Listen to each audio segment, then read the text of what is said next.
So what I want to discuss today is what in your syllabus and calendar we had planned for Tuesday next week. All right. So on next week, I will figure out what to do on Tuesday. I have some thoughts, but on Thursday you'll have hands-on stick welding, right? Like again, like we're gonna use the lecture time and the seminar time for being hands-on. I myself, I'm going to be gone because I'll be at the annual meeting of the Canadian Welding Association, which is where I learn many of the things I teach you. So it's time well spent. And you'll be in good hands with our TA, Mitch, and Louis. All right, so what I want to discuss today is about consumables and fluxes. And because we have this time, I'll be teaching things.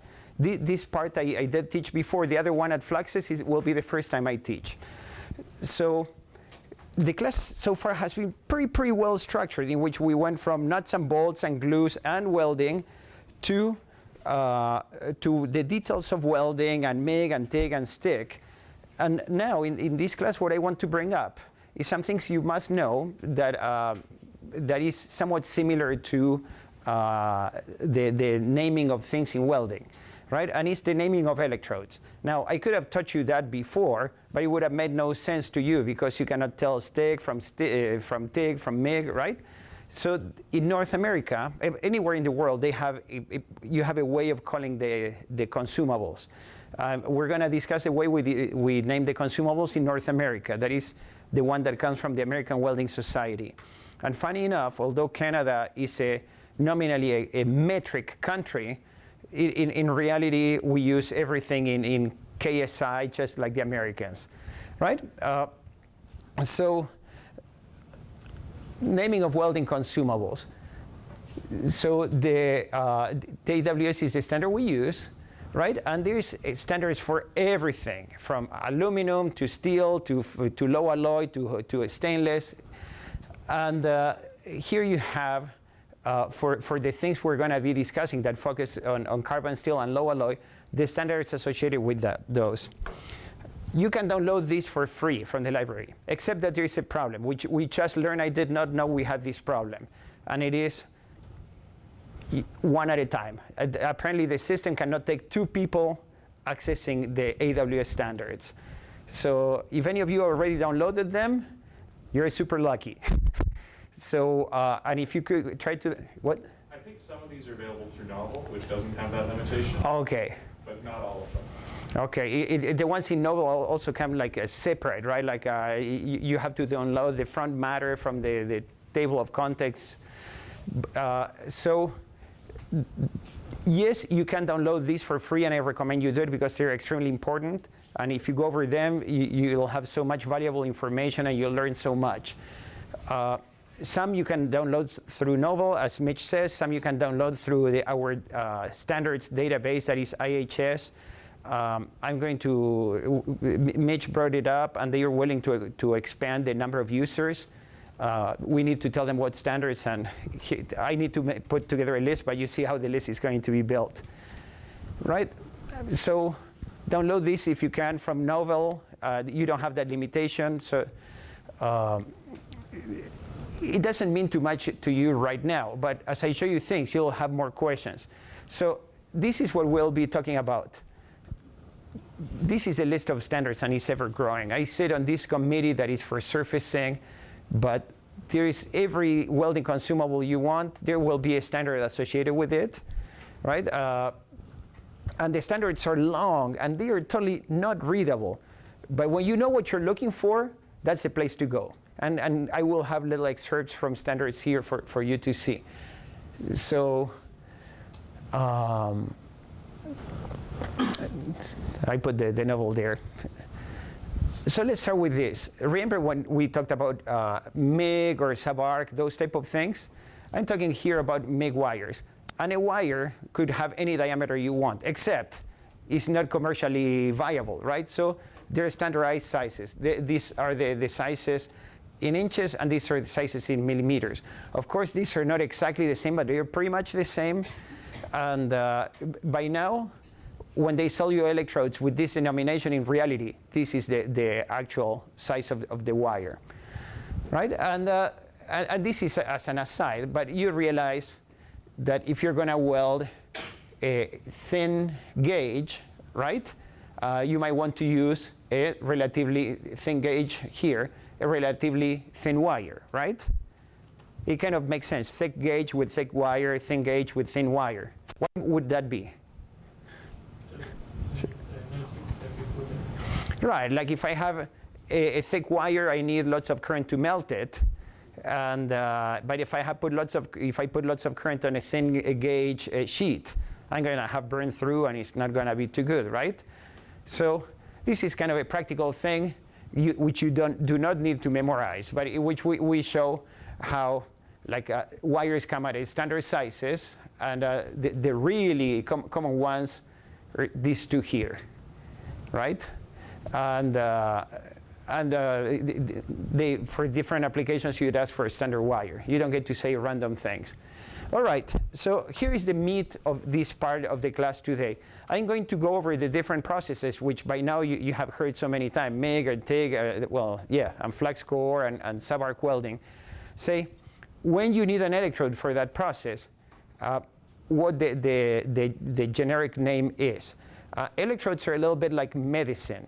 What I'm teaching you is a generic name of the medicine, right? But when you go to Lincoln or you go to Hobart, they don't sell you just this, right? They sell you a super glaze or something like that, right? And but in the end, if you look in the specifications, they will always say, oh, well, this electrode is this, right? And the point of this is that, in theory, you should be able to buy it from Lincoln or from Hobart, and the procedure you have determined is still valid. So let's start with a generic name that is given by the standard for MIG, metal core, and TIG rods. So, for example, you would call ER70S6, very common wire, right? What does it mean? This is for MIG, flux core, MIG, metal core, and TIG. ER means can be an electrode, or the R means a rod, right? That means when you do TIG, if you remember, the guy is with the TIG and putting the wire in. So when it puts the wire in by hand, they cut it in a length of rod, right? So you cut the length, and that's the way it works, right? Electrode or rod. 70 means 70 KSI of strength when you do a weld in standard conditions and you test it in certain standard conditions. Funny enough, typically when we do design of weldments, we take that 70 face value and we say this weld is going to have 70 KSI of strength, right? But the truth is that it's 70 KSI in those standard conditions under which it was tested, and it's all specified in these standards I told you that you should download, right? So 70 KSI, nominal. S, right? S means solid wire. ER70S means, for example, a MIG wire, solid. Now, you could have E70C. The 70 is the 70 KSI. The C means composite. And composite, funny, it doesn't mean that it's carbon fiber. Composite means metal core. That is a composite of a metal sheet, the sheath, and the metal powders inside, right? So 70C means metal core wire. And it says E, not ER. And the reason is, if you cut a rod of this, you start losing the powder from the ends. So it's somewhat like a redundant notation. You can never have ER70C. Right? Or E70S, right? It's the way it goes. Then you have a dash, and the dash, for example, 2 or 6 means a composition according to the standard that can have higher, lower silicon or manganese or some other subtle alloying additions, right? This is for carbon steels. This is not for stainless, which has a different notation. Down here, what we have is ER48S. That does not mean 48 KSI, okay? That's the metric notation that means 480 megapascals. So, funny enough, when we do the design of weldments lecture, I'm going to teach you how to design a weldment according to the Canadian standards. We choose megapascals. And you'll end up with specifying an ER48S wire. But you never order that. You would order an ER70S wire, right, here in Canada. You follow what I'm saying? We claim to be metric, but we're not metric. Germans claim to be metric or metric. Americans don't claim to be metric, and they are not metric. We are confused, right? But if that's the worst that can happen to us in Canada, it's still a pretty good country. Yeah? And then there are other notations that are used less commonly in these fillers, like hydrogen denomination. MIG or TIG are very, very low hydrogen. So you seldom worry about hydrogen because you shouldn't worry about it, right? Here you have the denomination when you want to specify the type of gas you used. But for the most part, you use this first part, right? For example, ER70S6, and I put it here. These two wires, you see, they have more or less the same amount of carbon. But look at this one. Manganese. This has S6 has more manganese than S2, right? S6 has more silicon than S2.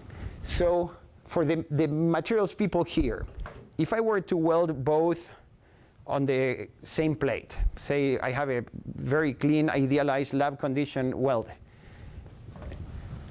which of these two would be more hardenable? S6, right? So they claim it's 70 KSI, but you realize that there are alloying differences, right? That this can end up being hard. Now, if I were to have a rusty plate, right? And we already talked that nobody wants a rusty plate, but nobody wants to clean the plate anyway. So in the end, you do weld in a rusty plate. This manganese and this silicon would suck up the oxygen and give you a good weld, and the slag will float like silicates, right? If you paid attention, you might or might not, but when we did MIG, there is like a float, often there are like little islands of something shiny on top. Those are silicates that absorb the oxygen and float to the top. But if my plate is very clean, I would use ER70S2. If I use ER70S6 on a clean plate, I might end up being a little bit harder than I wanted, which might be okay, but means also lower toughness, right? But if I use ER70S2 in a rusty plate, now I might end up too soft because I use my manganese and my silicon in sucking up the oxygen, right? These are things that many people just learn by rote, but by understanding these mechanisms of cleaning up the plate and its impact on the behavior of the metal, right? You can start anticipating what you should or should not do, right? That's my hope of what you get from this class. So I mentioned these two already, two like mild mill scale, and this is medium thick mill scales, right? And ER70SG, right? G is like the wildcard electrode. So you can specify an ER70SG, but the 70SG from Lincoln is not the same 70SG from Hobart. So the 70S-6 is more or less the same across the board. Of course, they are going to tell you theirs is better than the others, kind of. But the G it can be anything because they can put magic alloying additions, and everybody would have different things, right? So when you get a G electrode, you have to be very careful that you're marrying a supplier in that case. All right, so this was MIG, TIG, and metal core, right? MIG and TIG are the same consumable, the ER70S, right? The E for the MIG, R for the TIG. Okay, now these are, what process is this?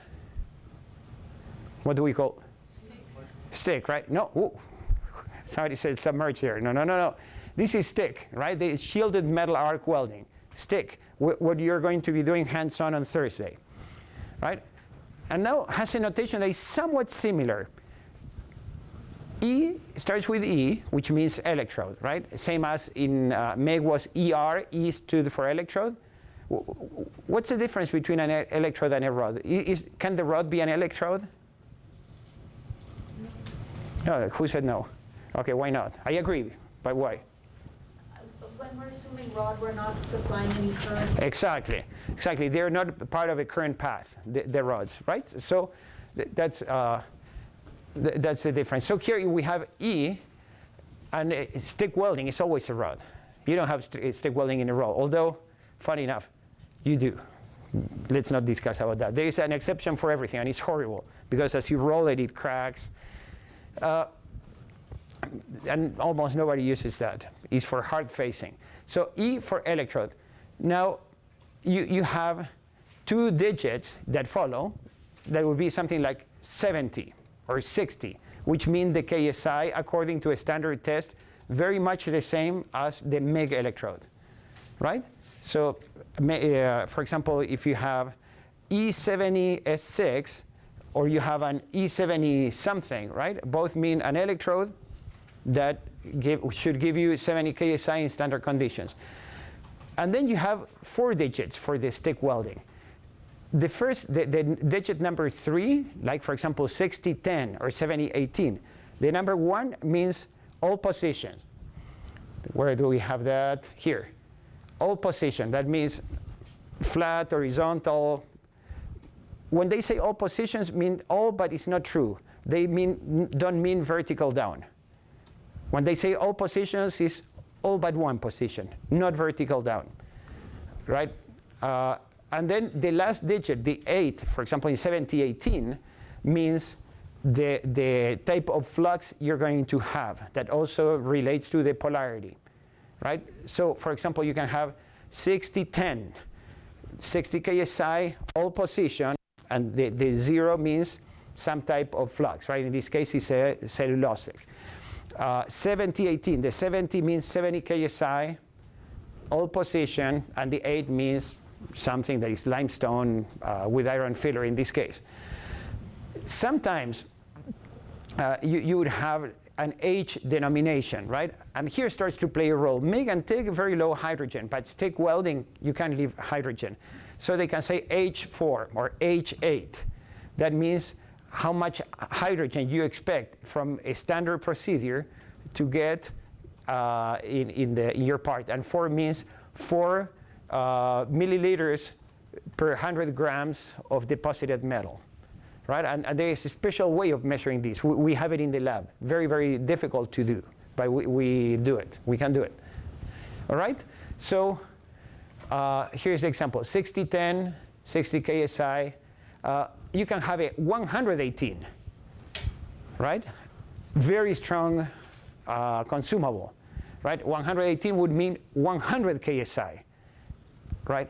What would be the problem with a very strong electrode? I mean, strong is good, right? Why you seldom see 100-something consumables? Very brittle. And in addition, a welding-specific problem is that not only they can be brittle, but you can heat treat and do all those things. They can, right after being welded, when they are brittle, they are very susceptible to hydrogen. And in fluxes, you can have hydrogen that comes from moisture or come from a number of places. And the stronger you are, the more susceptible you are to cracking by hydrogen. And so, so to give you an idea, if you tell me 7018, I'm okay with that. You tell me 118, and I'm going to start worrying. Like, are you baking the electrodes right? The electrodes, the flux can absorb moisture. And if it absorbs moisture, that would introduce hydrogen. So typically, some low hydrogen electrodes, like they live in a furnace. So they're always hot and dry. So for this one, I would worry about that. And I told you that this digit 1 means all position, digit 2 means only flat and vertical and horizontal position. Flat is like this, horizontal is like this, right? And then this 4, right? And I'm going to show you in the next slide an electrode with denomination 4. 4 means all positions plus vertical down, right? It's really all positions to some extent, really all position. So here you have, this is the last digit, right, about the coding and polarity. So in a 60-10, the 0 of that 10 is high cellulose sodium, right? Is what we call the cellulosic electrodes. 60-11, high cellulose potassium. So the binders are sodium silicate or potassium silicate. You might wonder, and who cares? But I'll show you in the next sets of slides on fluxes that it matters a lot, because sodium and potassium have a different way of reacting to the arc. This titania, that means rutilic, right? Rutile is titanium oxide. It's titania, right? And that's also an arc stabilizer. Here you have the 4 iron powder rutilic, and 8. Here you have a potassium binder. This is a limestone electrode and has iron powder. Iron powder means that as the electrode melts, the flux that is surrounding the electrode also has iron. So you're, in addition to the energy you're putting through the rod, when you melt, you're melting an amount of volume of metal that is going to stay. And you see that they have polarities associated with this. Some are DC, some are DC plus, some can be AC, some DC minus. We'll discuss that. So some stick electrode consumables. In this province, we live and die by 2, 60-10 and 70-18. So after I started the class telling you this is glue, this is bolts and nuts, this is welding, and from welding we have MIG and TIG and stick, and from stick we have all these electrodes. Now I narrowed it down that 90% of what you're going to see in this province is 60-10 and 70-18, right? 60-10 is 60 KSI of nominal strength, 70-18, 70 KSI of nominal strength. The 1 here, the 1 0 or the 1 8 means all position, not necessarily vertical down, right? And the last digit, the 0 or the 8 here, that means what is here. In this case means cellulosic, and the cellulosic burns paper, right? Essentially has like chopped up paper in there, and paper is an organic constituent, and that will give hydrogen, right? And hydrogen is not your friend typically, except that the hydrogen, for reasons nobody understands too well, but I hope to understand not too far from now, gives you a much stronger arc, a stiffer arc, right? So 60-10 has very good penetration, right? And people love it because you can have good sidewall fusion. You can make sure you dig at the root passes in pipeline welding. We do lots of that in the province. Now, it's difficult to use because it's too much power, right? And too much responsibility, right? That's 60-10. 70-18, right? This is a limestone, potassium. This is an electrode used for filler passes, the hot pass, the filler passes. And this is low hydrogen, right? And it has different characteristics that 60-10. 60-10 has this very harsh arc. 70-18 is a milder arc, right? And the slag system is different too. But you have these other ones. 60-11. 60-11, for example, in Argentina, almost everybody uses 60-11. I don't know why. You might know why. 60-10, because it's sodium, can run only on DC. This is for issues of plasma. 60-11 has potassium.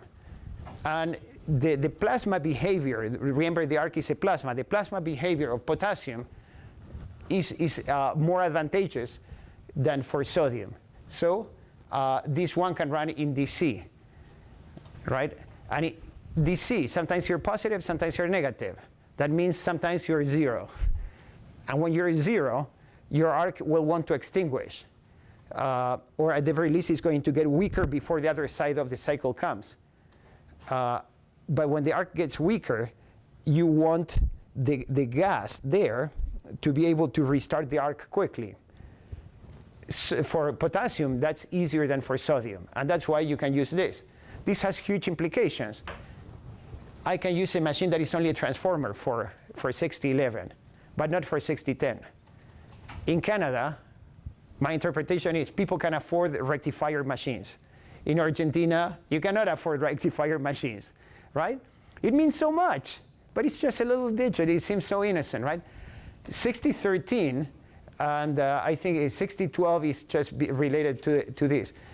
They are the Rutilic equivalent of 6010 and 6011. So this comes from the standard. And you do not need to memorize this.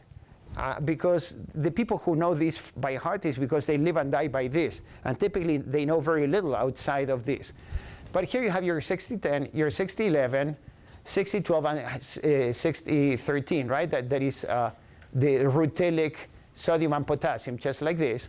And look at this. 6010, right, is only sodium, has to run on DC. But 6011 can run on AC, right? But if I put rutile, right, that is titanium oxide, it helps stabilize the arc. And now you can run with sodium also in negative polarity, right? Like negative polarity helps you melt more electrodes, but also the arc is less stable. But the rutile makes it more stable. And then look, I can have potassium here. And the potassium and the rutilic, now I have all the advantages. Not only I can run in this in electrode negative because of the stability of the rutile, but also I can run in AC because I have the advantages of arc restart of potassium. Isn't this interesting, right? Here you have your 7018, right? That they say low hydrogen iron powder, right? And you see, this is flat, vertical, overhead, horizontal. I don't know why they didn't use the standard naming of positions. This is a standard. They should read their own standards, but that's okay, right? So this one means all position. Here we have 7018. I forgot to tell you, the M here is because our good friends in the US, they have special specifications for everything military. In Canada, we don't do so much military, but in the US, there's so much, the military industry, that they have, the specifications are tighter for things that are intended for military applications. 7018, right? Low hydrogen, potassium, iron powder. Now look at this one, 7048, right? 70 is just 7018, same thing. The last 8 means it's a very similar type of flux. But this is a 4. Now we have all 4 plus the vertical down. This is the really, really old position electrode, okay? Which runs on AC or electrode positive, just like 7018.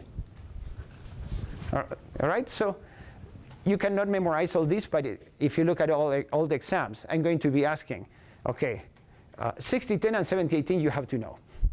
You have to know. And in general, you have to know what the 60 or the 70 means, what the 1 means, right? All the exams are the best way of preparing for next week's exam. I have a question for you, which I believe I had answered. I did mention this when we talked in our third class about the naming, the terminology of welding.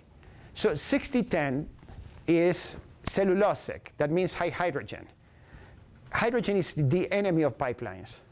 But you use 6010 to do the root passes in hydrogen, right? In pipelines.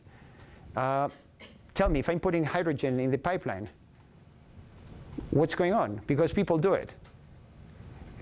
So they like the sidewall fusion. How do you get away with using a high hydrogen electrode in hydrogen-sensitive material? That would be a way, right? And to some extent, maybe that's what you do. But in a pipeline, you cannot do a heat treatment, right? So, because the pipeline is in the middle of the frozen tundra, right? Okay? By adding oxygen gas or something? Oxygen gas, at what point? During the welding? Yeah, to form water. Well, I like your suggestion, except that the steel is going to take the oxygen and create porosity, right, from the metal water vapor or the dissociation. So you don't want the oxygen. Maybe his idea, but after you weld, because you were acting like he had the right idea. Well, well, my acting is pretty bad, by the way. But this is what happens. Remember when we talked about, wow, somebody left a beautiful light blue, worn out. I used to have a whole set of whiteboard markers in all colors. Okay, let's see. Yes, thank you. Here, and if not, I brought my own. But so let's see. Let's say this is a what you call this type of joint preparation, a V group, right? And we do this first pass. What do we call this pass? This is a root pass, right? And I'm telling you, in our province, live and die by this, right? Now you have hydrogen. Do you remember what you do after this? It's not a heat treatment. So, okay, you put the second pass. What do you call it? The hot pass. And what's the point of the hot pass? Exactly. The hot pass is essentially what you had said. Is the heat treatment that gets the hydrogen out of here, right? So this tends to be a big pass. And then, and this is typically 70-18. Again, not always, and it beats me why some people would do a hot pass with 70-60-10, but it does happen. And then you have the filler passes, always with 70-18, right? So you get away using a high hydrogen electrode because of the hot pass, right? It is a very interesting thing. So it's also because the 70-18 won't have as strong penetration as the 60-10. Exactly, and that's why they want to use 60-10. If 70-18 would have this high penetration ability, people would use 70-18, and then you do away with the hot pass. But life is not like that, right? Everything comes together, and I haven't talked about plasma yet, right? When we talk about plasma, things will make even more sense to you. Here we have flux core wires, right? And flux core wires, now that things get funny.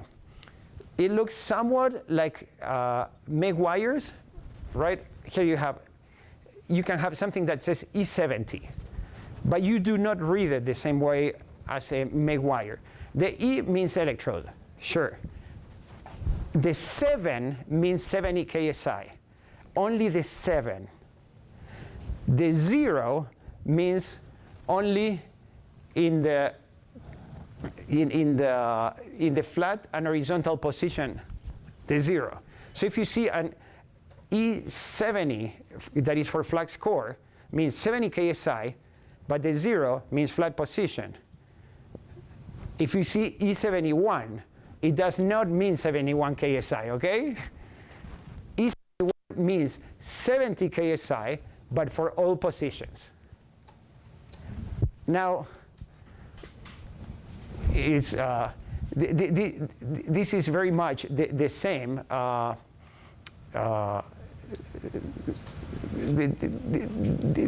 1 is very much the same as stick electrode, right? But in stick electrode, for when it's not all positions, was a 2. Now it's a 0. I don't know who came up with this, but you need to remember these things, okay? I will ask you to name these consumables. And unfortunately, because these things have evolved over time, it's not that a committee got together and said, let's name everything consistently. The naming of electrodes is very not consistent. And T is the giveaway that is flux core. T stands for tubular.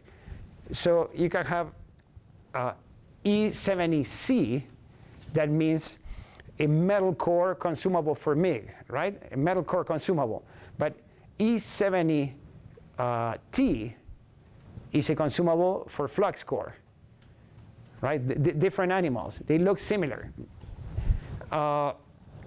Here, you have other designators like the usability, like they typically are T1, T2, T3, right? Let me show you those. And this last digit is somewhat similar to in stick welding when you have 7018, right? The 8 in the 18 stands for like iron powder, limestone, potassium electrode.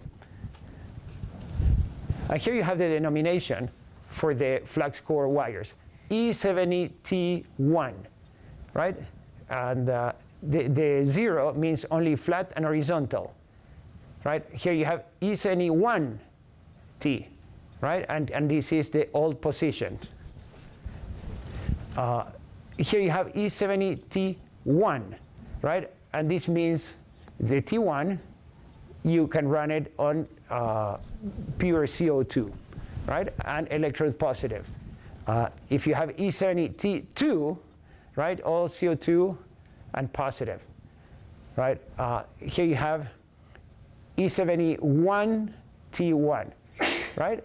And this one, the E71 T1 we have here, right? CO2 again. And you just keep going and going and going. Like some of those are going to run on electrode negative, some others can run on different polarities, right? M and S. The S stands for single pass. M stands for multiple passes, right here, right? So the T1 is for multiple passes, the T2 is for a single pass. What do you think might be the main difference between single pass and multiple pass in the electrodes? Well, that's one. But there are a couple of things. When you have multiple passes, say? The interpass weighting. Oh, interesting. In carbon steels, interpass temperature doesn't matter so much. For stainless, it does, right? But there are two things. The heat of the weld on top does some sort of heat treatment on the weld below. And you try to account for that.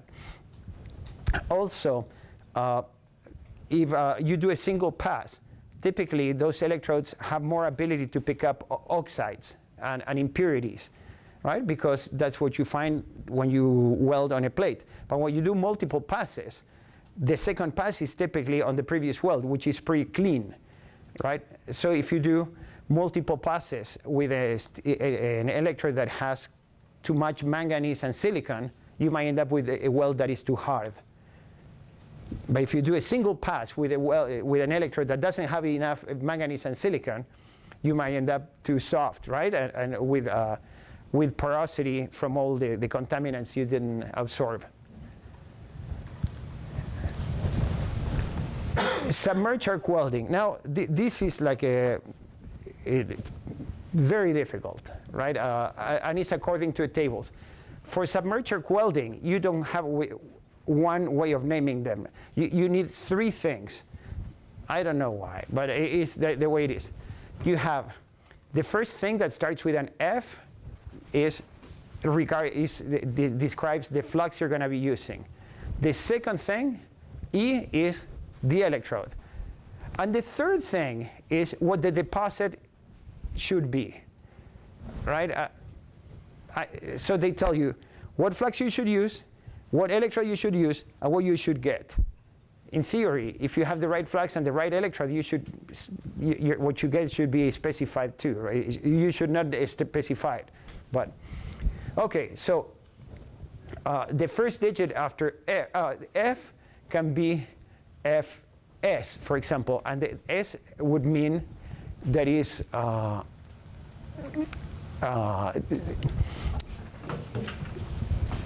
you had the demo on submerged arc welding. Did you see it in action? Okay, you saw all those powders, and after you brush it off, you have this slag, right? Depending on the type of fluxes, right, you can crush this slag and recycle. But if you do that, you have to put the S right after the F, right? Typically, people don't like crashed fluxes, except when you're the guy in charge of the cost of the company, and recycling the slag is economically advantageous, right? So this third digit, right, says in what condition you should test it, right? For example, if you have an F7, A means as welded, or P means after post-weld heat treatment. Then there is a number, for example, a 6, right? The 6 relates to the toughness of this weldment.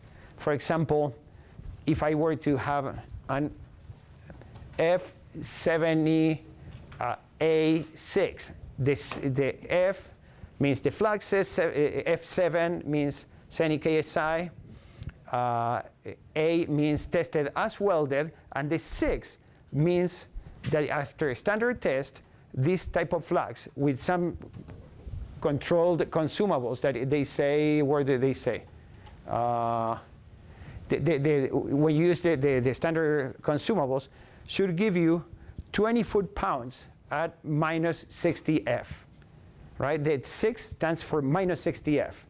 And the 20 foot-pound, there is standard way of assessing toughness in steels, right? Then you go about the electrode, right? And then the E stands for electrode. And then these other digits here specify the composition of the electrode, right? And again, there is a list and a denomination for those that is in the standard.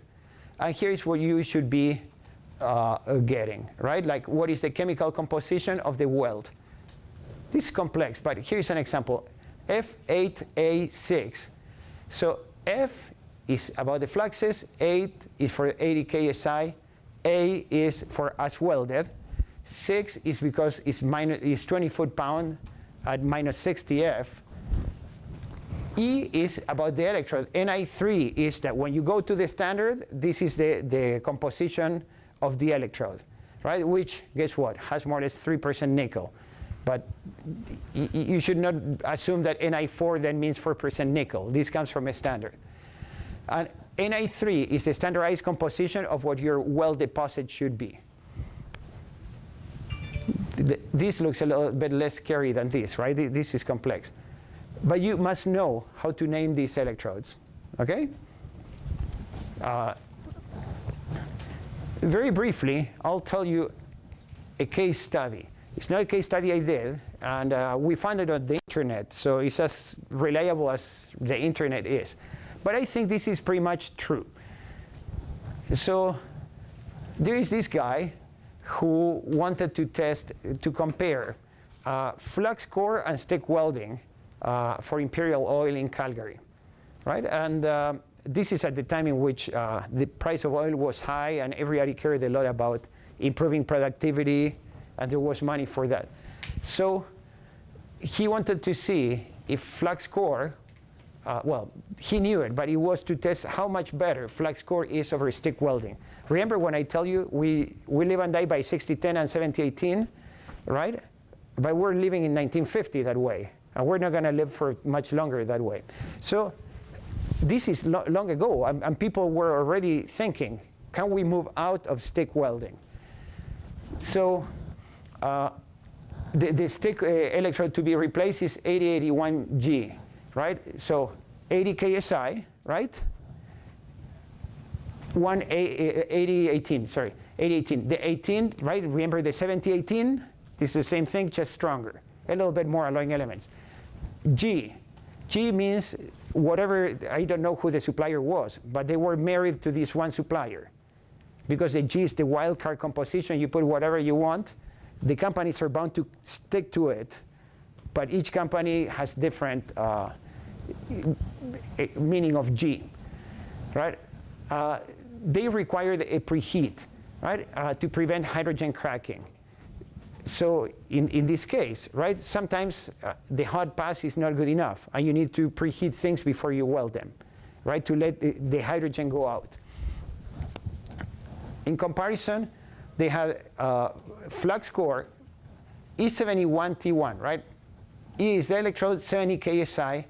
The 1 is meant only flat and horizontal, T1. And this one here is the one that related to, did I say it right? It was E71 T1, sorry.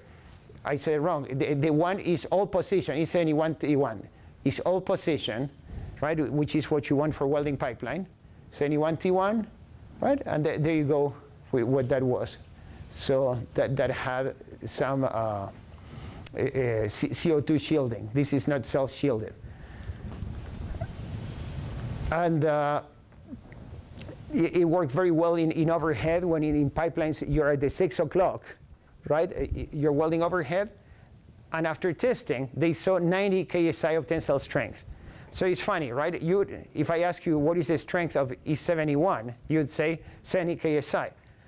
True for the standard conditions in which it's tested, right? But in their particular conditions, and also the 70 means a minimum strength, right? They got 90 KSI.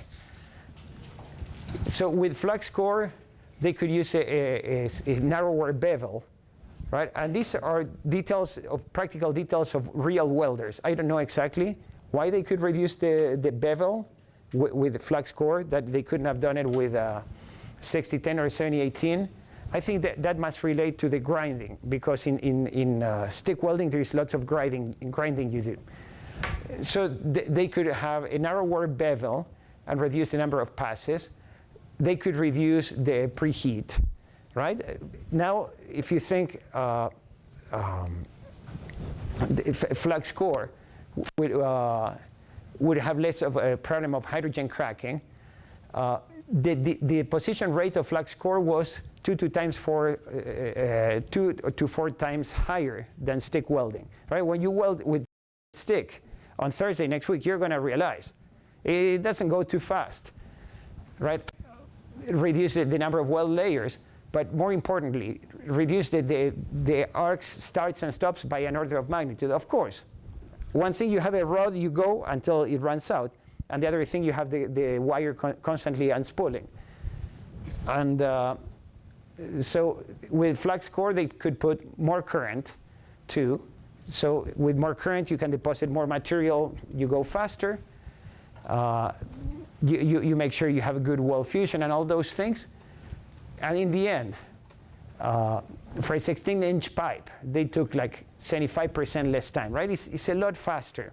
So there still is a big push in our province to move towards flux core, right? So we talked about lasers and all those things, but if we get out of 1950 with a 6010 and 7018 and we go to flux core, that would be amazing.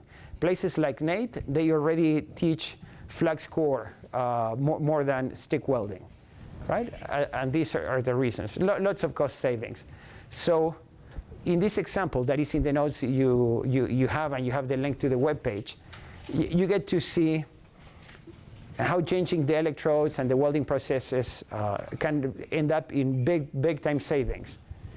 Of course, this is assuming that you have welders that know how to do flux core. It's not always the case. All right, any questions about the naming of electrodes, the naming of consumables?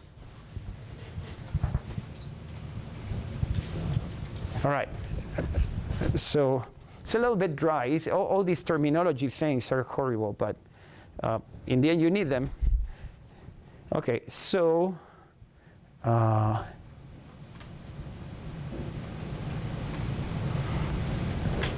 let me tell you something. And yeah. Yes? So when you started, you had letters S and C. S was for solid and the other one was composite for ER70S or ER70 or E70C, yes. So what should guide me in choosing which one? Oh, okay. So those are considerations of welding engineering, right? And this whole class is about that. These slides were only about what you call them, right? But for example, if you are comparing MIG with flux core, MIG with metal core. In MIG you have a solid wire, and in metal core you have this tubular wire. Some amount of energy for melting the electrode comes from the electrical resistance in the electrode extension. The electrical resistance in metal core is higher because the current goes only on the sheath, not in the whole volume. So at the same amount of current, in metal core you tend to have a higher deposition rate. Or better say, at the same wire feed speed you would have less current, right? There are many considerations that are practical, but one of the reasons suppliers would want to suggest you use metal core is because you'd have this higher productivity. A machine of so many amps now is going to give you so much more deposition rate, right? With metal core, you can have specific alloys that are hard to get with MIG wire. Yeah? So you said 90% of the welding in Alberta is done by 7018 and 6010? I made it up, huh? But those have a certain carbon content? What about, what happens when we're welding metals that are not within that carbon content? Okay. So, look, just to be clear, I said 90%. It's all recorded, so it better be. But in this province, most of the things we do are what in the ASME code you would call the P1, right? Like these steels that have this range of carbon content that is below 0.4, right? Now, if you want to weld other things, you would use other electrodes, right? Those would be in the 10%, in the other 10%, right? For example, if you have steels that are more sensitive, like 4340, right? Like, or if you have things, like even if it is aluminum or nickel base, those type of things, or stainless, you don't use these electrodes. I'm only focusing here on carbon and low alloy steels, right? Now, if you want to weld one of those other steels, right, that would have a higher carbon content or higher alloy content, so you go to these standards that I put here, and they will give you guidelines about what type of consumables would be matching. Does it help? So the welding electrode and the metal, the base metal, should have a similar carbon content? Okay. So when you remember when we talked about types of welding could be autogenous, homogeneous, or heterogeneous, right? When you do homogeneous welding, that is, for example, the case of pipelines, is similar, right? The electrode is not exactly the same as the base metal, right? But is quite similar. Some other times when you do overlays, it's not, right? So how you match the electrode with the base plate, right? That is part of the procedure development. But yeah, in carbon steels, you tend to match the carbon quite closely, right? Or at least the carbon equivalent, right? You might have heard the term carbon equivalent, which we're going to discuss the week after next, right? Even if the carbon is not exactly the same, the equivalent is more or less the same. Did that answer your question? Yes. Okay. Yeah, my question goes to what you just said now. In terms of the strength of the base metal and the electrode or the weld metal, is there any kind of standard that specifies? I know from my research that the weld metal has to happen to be like higher grade of steel compared to the base metal. But I don't understand why. I don't know. I don't have more information about it. Well, okay. What do you mean by higher grade of steel? Like I worked on a pipeline that is X42 steel. You understand? The 42 means the strength of the steel. Yeah. The welding was done using a flux core, shielded metal arc welding. Okay. Using 60 psi Right. yeah, electrode. Okay. 42 and 60.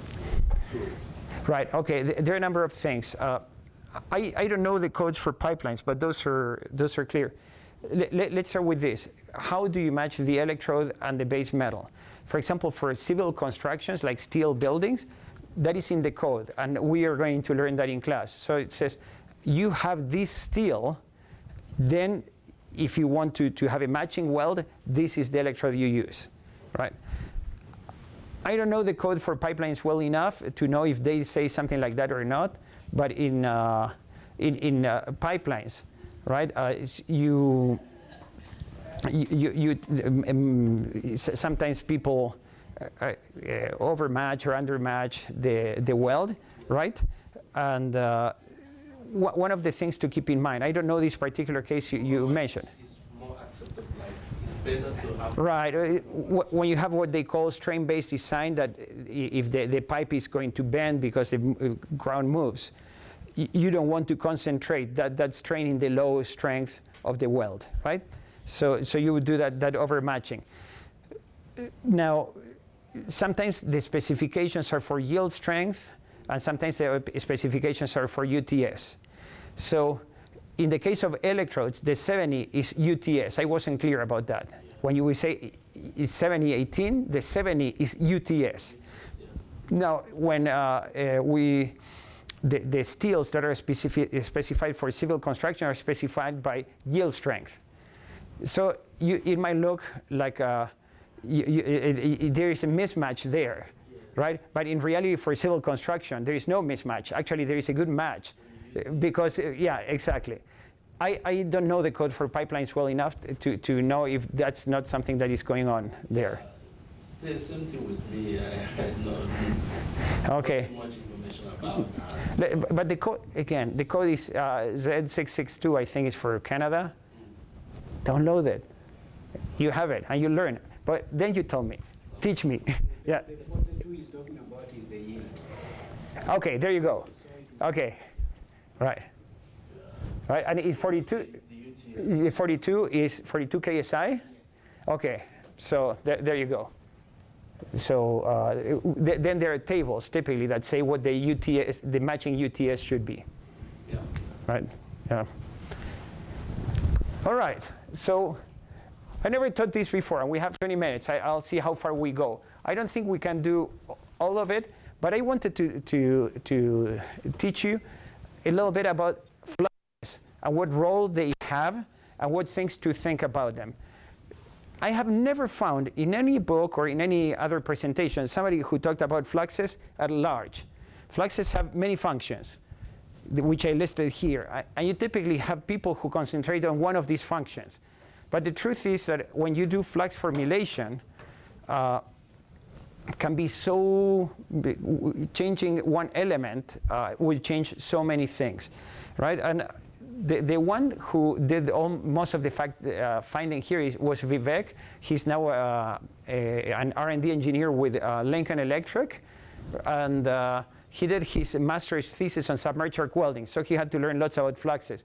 He's from India, and he used to work at ESAB, doing the quality of the fluxes they would manufacture too. So functions of the welding fluxes. I never saw this anywhere else, but a flux has to do many things. One is it has to give you a slag. For example, in 6010, you have a flux, but it gives you very little slag because essentially you're burning newspapers, right? So you have to decide how much of a slag you want, right? So you should have form a slag. The flux creates a path for the current because it's the gas. For example, in 6010, this hydrogen you're generating, which is bad for the steel, is good for a stiff arc, right? In 7018, right? In those other flux systems, or in submerged arc welding, the gas on which you're welding, you're not putting a shielding gas. It comes from the evaporation and the composition of the fluxes. That's important. But also, sometimes your slag, for example, in the case of electroslag welding, is conductive, right? If you remember in electroslag welding, although it's classified as an arc welding process, there's no arc there. And in the case of submerged arc welding, remember that I mentioned that you have the arc between the electrode and the base metal, and it's surrounded by the slag, right? If the slag is conductive, and again, nobody knows exactly how much, but some of the electricity from the electrode goes in a parallel circuit through the conductive slag to the base metal, not just through the arc. So you have the arc and the sides of the slag. So the slag has this other property of electrical conductivity, right? And here you have like the gasifiers. Remember when we talked about how 6011 is more stable than 6010, right? This is about the arc stability. Here we have another thing. In addition of this path, right, we have mechanical support. Remember when I mentioned sometimes if you're doing vertical up welding, the slag is making a cup that keeps your molten metal in place. It's an advantage of flux core over MIG, right? In MIG, nothing is helping you keep the molten metal. So, and this would relate to the viscosity of the slag, right? A bunch of interesting things. The slag also has to detach easily. This seems like a minor thing, but I'm going to show you. There have been PhD theses on slag detachability. It can go very deep. Promote extrudability. In the case of stick welding, you have these stick electrodes. I have a video that shows you how they are produced. And the way they are produced is extremely fast. You don't even see them when they are being made. But one of the reasons they can make it like that is because the fluxes include elements that help in the manufacturing. You also protect from the atmosphere, right? And this is by creating this atmosphere that takes the oxygen away, or by sealing the surface of the metal, right, with a molten slag that is like molten glass on top of it. The fluxes also deal with plate contamination, right? Like as I mentioned, the manganese and the silicon are the things that would suck up the oxygen from oxides and prevent porosity. The fluxes can also have alloy modifications, right? And can be base metal additions, right? The manganese and the silicon would affect your alloy, right? So you have to know what you're putting. Also, the fluxes can have base metal additions. In 7018, right, one of the two big electrodes, the one used for fill and cap, the fluxes have a lot of iron powder. So it's a somewhat similar concept to the metal core arc welding, in which the electrical resistivity of the wire is high, right? But the amount of steel you put is more than just what has the electrical resistivity, right? So also the fluxes have to refine the weld pool from impurities like phosphorus, sulfur, right? You're doing like a little bit of a steel making operation in your weld. And then, of course, they must be safe and economical. If you come up with an amazing flux, but it's going to give you toxic gases, probably you're not going to go too far with it, right? Also economical. In welding, you can do anything you want. That's the amazing thing of welding. However, for these fluxes, it's not that you buy chemically pure compounds. When I say sodium silicate, it's not that you get like a chemically pure sodium silicate. No, typically people go around the world and they find these minerals in some like quarry, and they get it. But when you get them from a quarry, they are not pure, right? The silicon, the sodium silicate might come with some amount of potassium silicate or something else.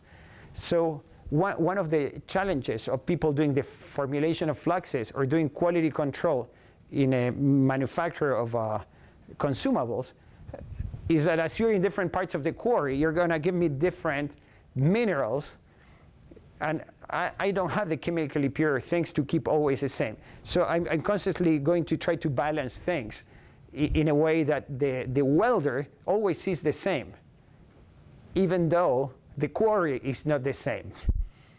Right? This is very interesting, and it goes to the heart of welding, that is a very complex act of technology, but has to be done at costs that are extremely low.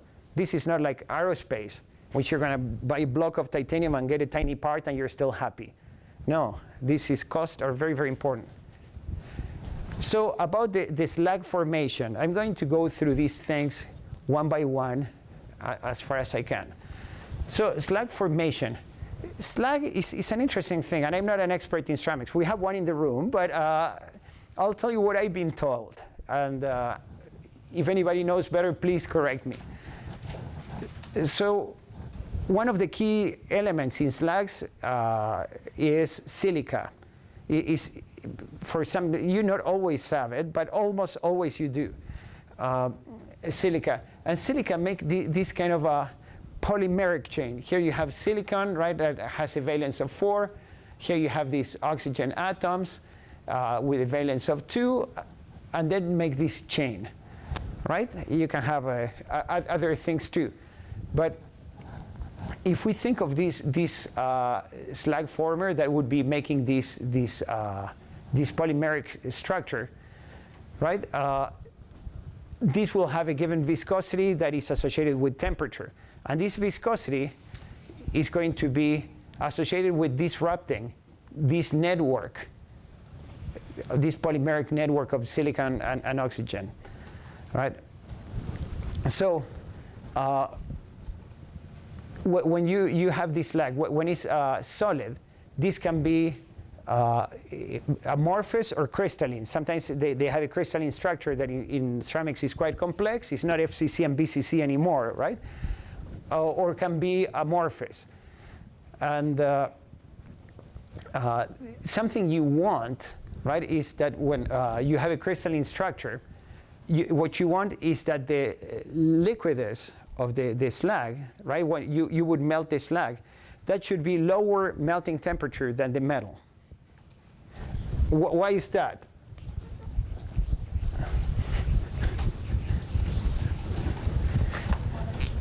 You want it to solidify and protect your molten metal. Exactly. So if I'm welding, well, what you say is gosh.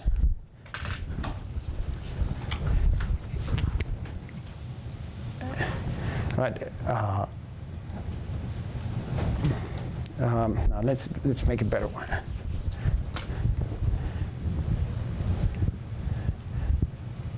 Let's say this is my groove, right?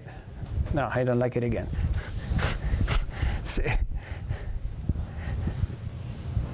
Let's go back to the origin. This is my base plate.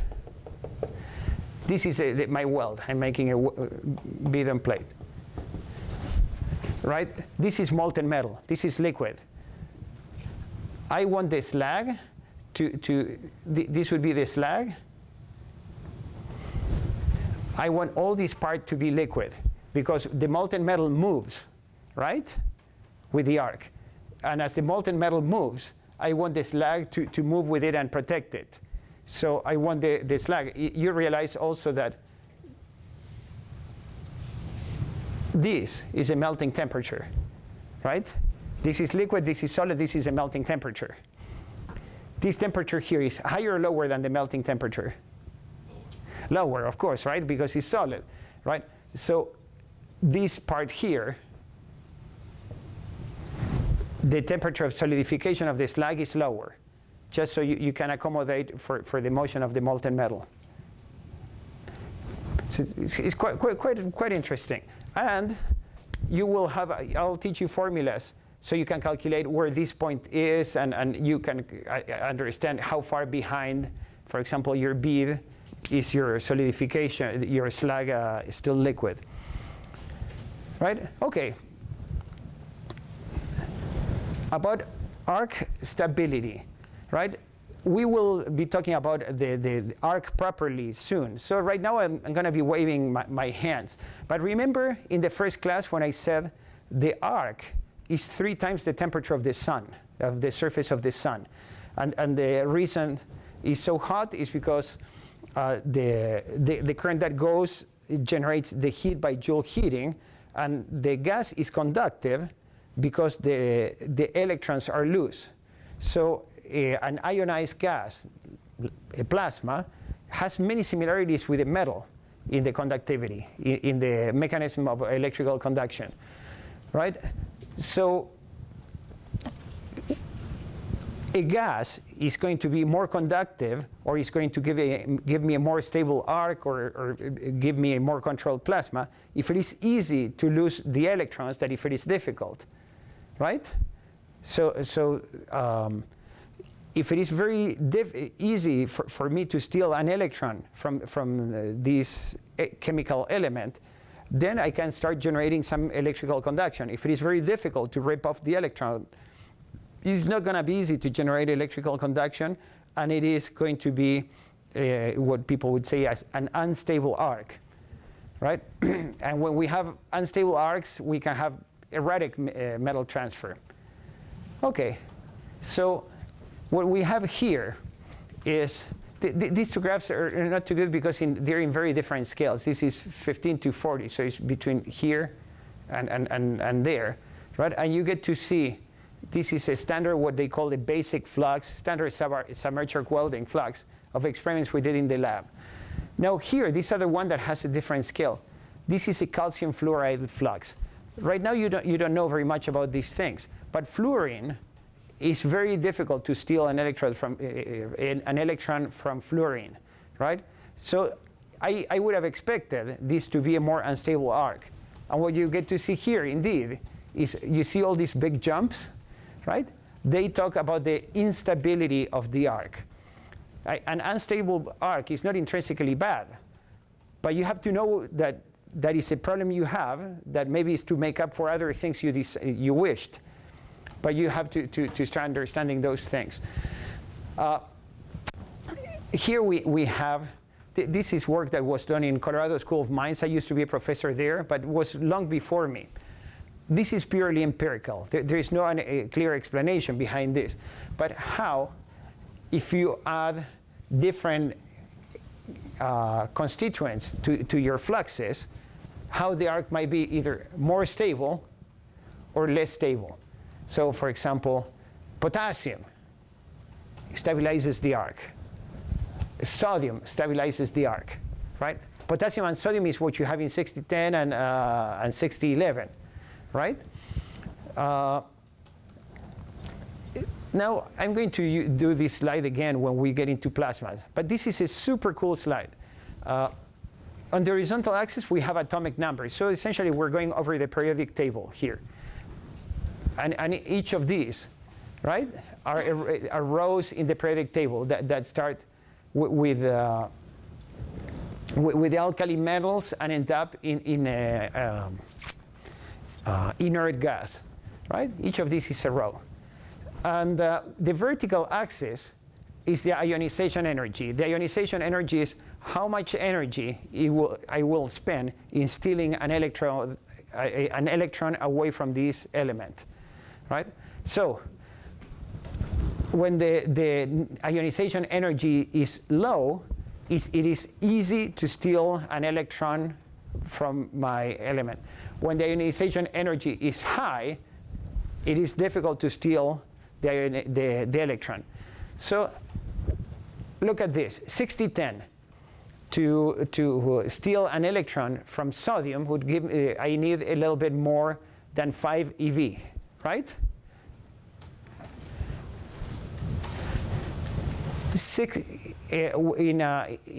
That's for sodium. For potassium, it's a little bit less than 5 eV.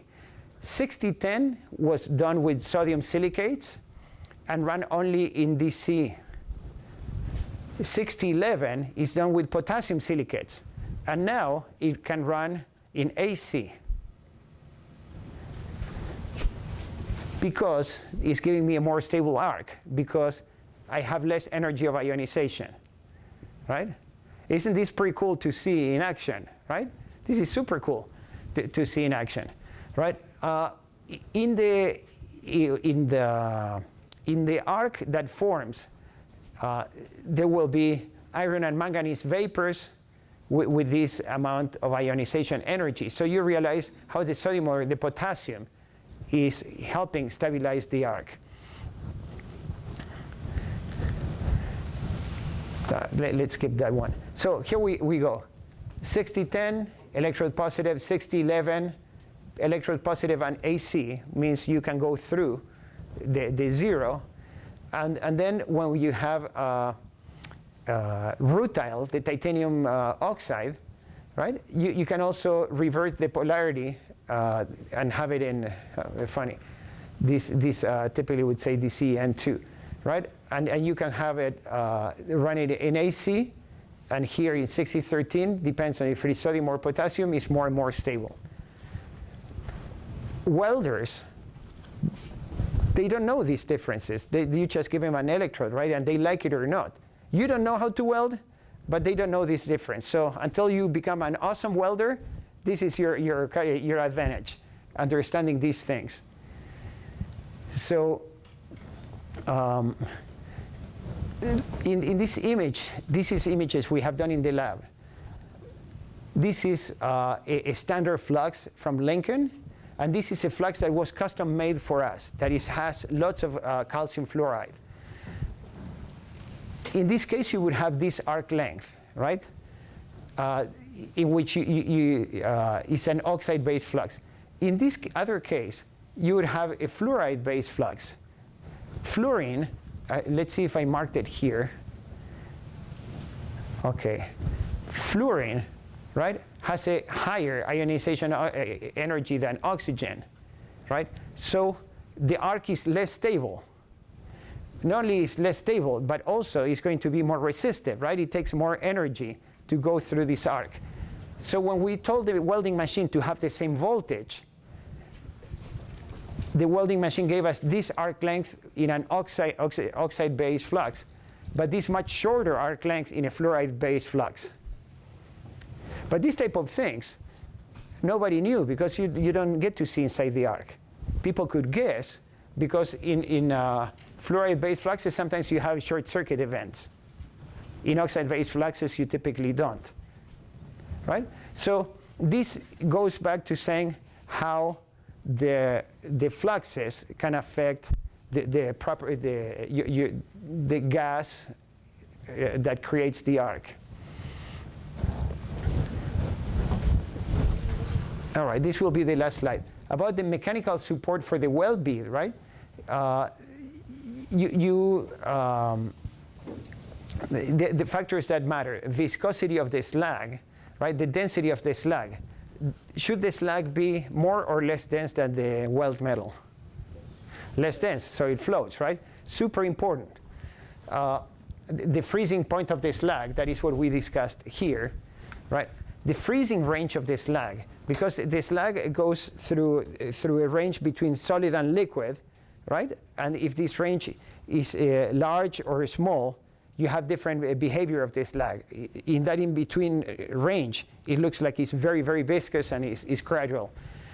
Amount of powders in the flux that control the positive, the volume of metal that we put, right? And fluxes also play a role on the molten metal. That is your project, right? So very briefly, because it relates to one of these projects. Here. So you know stick welding uses fluxes. You know subarc welding uses fluxes. You know flux core arc welding uses fluxes. In TIG, the shielding gas is typically pure argon, right? However, you sometimes use fluxes in TIG. And this is a very interesting thing. We're going to discuss this in detail in our weld pool section, but this is a cross section of a TIG weld. And you see is quite shallow, right? And the reason for this is that the molten metal in something that is relatively pure, when it's hot in the middle of the weld, has low surface tension, and the edge of the weld is colder and has higher surface tension. And then it opens up. This creates a fluid flow that goes from the center to the sides, right? But people, this started in the Soviet Union, realized that you could change the direction of these flows by chemical elements. They're called surface active elements, right? And you can recirculate the flow of the metal so that it goes to the center. and all the heat that comes from the arc is pushed down very directly, just by the fluid mechanics of welding. I'll describe this in more detail later, but the conclusion is that if you put some of these surface active elements, which I hope you'll tell me what those are by looking, you can change the penetration from this shallow one to a very deep one without changing the current. This is very, very important.